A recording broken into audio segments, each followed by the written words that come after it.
This is the RTX 3090, one of the fastest GPUs ever made, and today you can buy it yourself for the low price of $1,000. Yeah. $1,000 for just one part of a computer is absolutely insane, especially for one that's nearly 5 years old. But I still wanted that 3090 performance, just not at that price, so I started looking for alternatives and found the AMD RX 6900 XT. On paper, it looked almost too good to be true. It's faster at 1440p and 1080p and loses by only 6% at 4K, all while costing half the price. The only problem is that all these benchmarking videos are from 4 years ago, and games have become way more demanding since then. So this leaves us with one burning question. Does this $500 GPU still hold up to the standards of the 3090 in 2025? Well, to offer 3090 level performance at the price of a 4060 Ti, AMD had to make some compromises, and 5 years after its release, those compromises start to show fast. Firstly, outside of gaming, this graphics card isn't exactly top tier. So if you like to do astrodynamics, this GPU might not be for you. But I'm a gamer. I do not give two fucks as long as the gaming performance is there. However, the second compromise that AMD had to make with the 6900 XT does affect the gaming performance. They gave it 8GB less VRAM than the 3090. Now that sounds pretty bad until you realize it's still 16GB, the same amount as the RTX 5080. So it's plenty of VRAM for someone like me who owns a 1440p monitor. And in reality, the 16GB of VRAM only becomes an issue at 4K, as the memory bandwidth does cause the XT to fall behind by about 6%. Thirdly, it doesn't have ray tracing cores.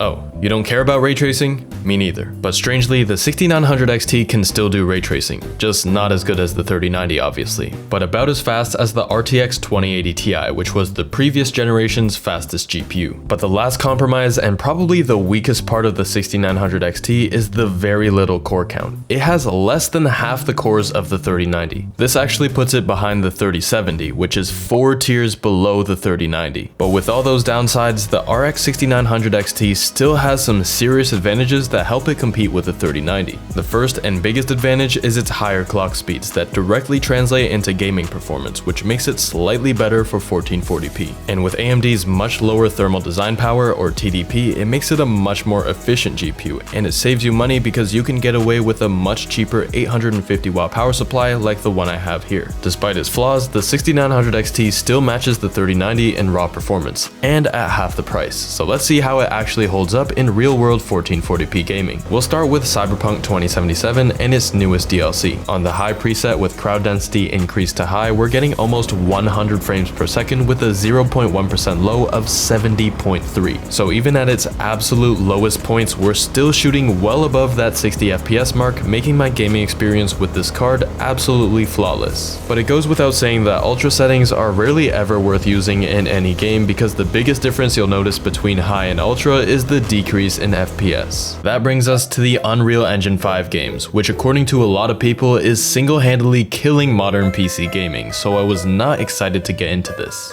In Black Myth Wukong, one of the most demanding games ever released, I was pleasantly surprised that we were getting over 1,000. What the fuck? 1,000? I don't know why I said 1,000, but I was surprised to see that we were getting over 70 average frames at 1440p high. However, there's a bit of a catch. The game still has this weird shimmering on the hair and grass, even at native 1440p with cinematic settings, which is 2 tiers above the high preset. So while this GPU can handle 1440p, I usually end up upscaling from 1080p anyway, because the only difference that I can notice is the 10% FPS increase. Now that it's 2025, it shouldn't come as a surprise that even the newest competitive games are starting to use Unreal Engine 5. Although most people automatically assume that any game using this game engine will be terribly optimized, including myself, I was very happy to see that even on the Epic preset, this game can easily provide a 230 FPS competitive experience. And if you want to fully saturate a 1440p 240Hz monitor, you'll only need to drop as low as high settings to have a perfect gaming experience. And in other esports titles where consistent FPS is just as important as raw FPS, I really only had positive things to say about this graphics card. Rocket League is a super easy game to run, so I won't spend too much time on it, but it's just fun to see how much FPS you can get in this game on any GPU. You'll get an average frame rate of about 1200 FPS at 1440p, which is around 60% more than the 1080 Ti, but that doesn't really matter because both GPUs are still going beyond 700 FPS. But just before we move on, I do want to point out that frame time graph.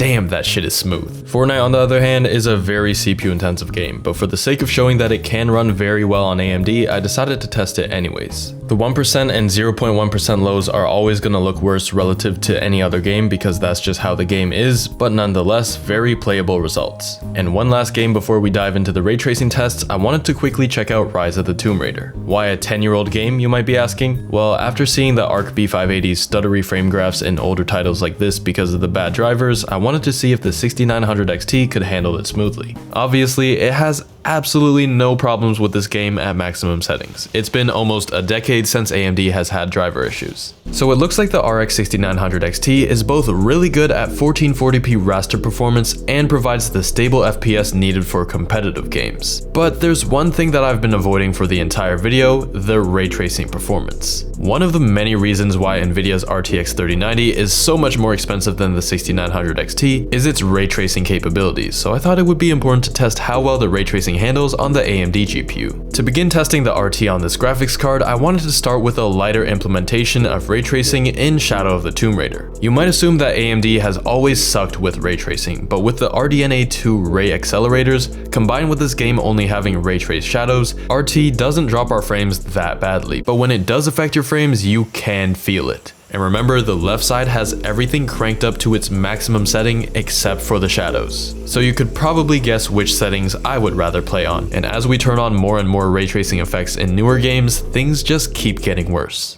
Or do they? Because the second RTX supported game I tested was Control, and strangely, the ray tracing in this game actually felt better. This game was released in 2019. By then, most of the major ray tracing features have already been introduced, making it one of the first games to fully take advantage of them. But that doesn't mean it doesn't look good without ray tracing. With just the high quality preset, the 6900 XT gets 115 average FPS, and without a doubt in my mind, I find this to be the best way to play the game on this GPU. You can still turn it up to ultra quality and get a solid 91 FPS, but again, I really do feel like ultra settings are a waste of resources unless you're already getting 140 plus frames per second. At that point, sure, you might as well play on the absolute best settings. Ray tracing, on the other hand, is a little bit harder to justify. Setting the ray tracing preset to medium turns on both ray trace reflections and ray trace transparent reflections, which I found very strange, because in Cyberpunk, ray trace reflections are only enabled after you turn on RT Ultra. But with an average of 60 FPS, that means that it does dip below 60 here and there, which was a bit frustrating to play with, and not something I think anyone would want to deal with on a $500 GPU. So keeping ray tracing on medium and setting the raster settings to high instead of ultra keeps the game above 60 FPS the entire time.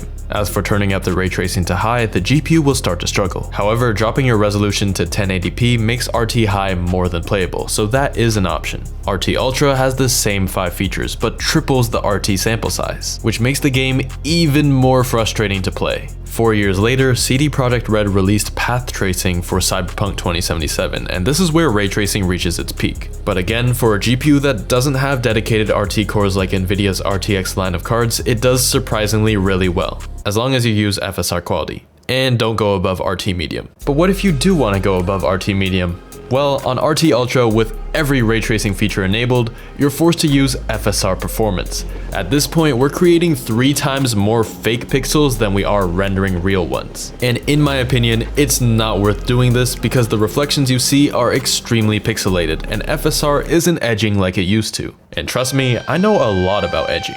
But that's not it, because Cyberpunk has another level above RT Ultra.